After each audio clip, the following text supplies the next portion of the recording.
Mr. Gum and the Biscuit Billionaire. Chapter 2. Mr. Gum was standing in front of the cracked mirror in the lonely bedroom of his Grimster's old house. Blow me down with an oil tanker, but he was a horror. He hated children, animals, fun, and every cartoon ever made. What he liked was snoozing in bed all day. In fact, although it was 8 o'clock in the evening, Mr. Gum had only just got up. For not only was he a horror, he was a laser too. So, anyway, there he was in front of the mirror, getting ready to go out. "You're up early, you handsome devil," he said to his reflection. "What do you fancy doing today?"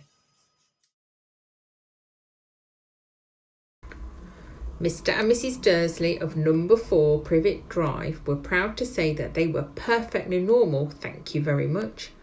They were the last people you'd expect to be involved in anything strange or mysterious, because they just didn't hold with such nonsense.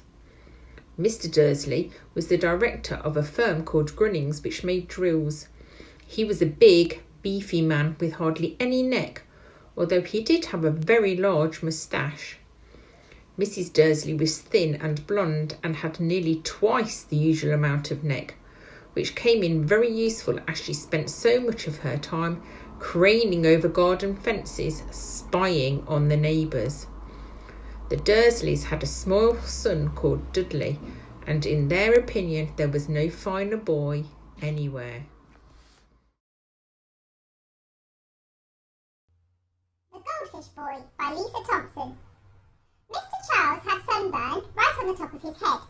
I saw it while he was inspecting his roses.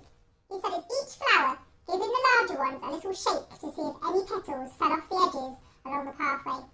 The big, bold patch on his head was now a bright red, shiny circle surrounded by white, fluffy hair.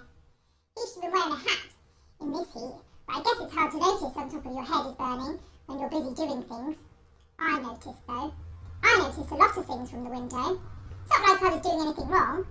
I was just watching my neighbours pass the time. That's all. This is one of my favourite books, which is Harry Potter and the Philosopher's Stone by J.K. Rowling. Mr. and Mrs. Dursley of number 4 Privet Drive were proud to say that they were perfectly normal, thank you very much.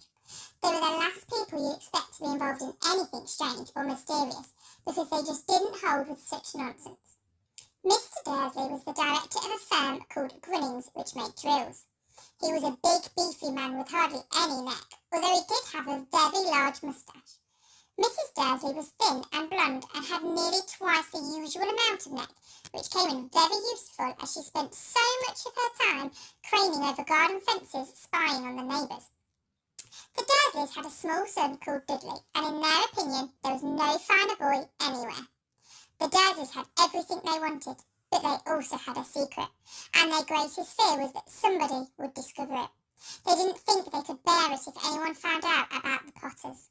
Mrs. Potter was Mrs. Dursley's sister, but they hadn't met for several years. In fact, Mrs. Dursley pretended she didn't have a sister, because her sister and her good-for-nothing husband were as un-Dursleyish as it was possible to be. So today we're going on a bear hunt. We're going on a bear hunt. We're going to catch a big one. What a beautiful day. We're not scared. Uh-oh, grass. Long wavy grass. We can't go over it. We can't go under it. Oh no, we've got to go through it. Swishy, swashy, swishy, swashy, swishy, swashy. We're going on a bear hunt. We're going to catch a big one. What a beautiful day. We're not scared. Uh-oh, a river. A deep, cold river. We can't go over it. We can't go under it. Oh no, we've got to go through it.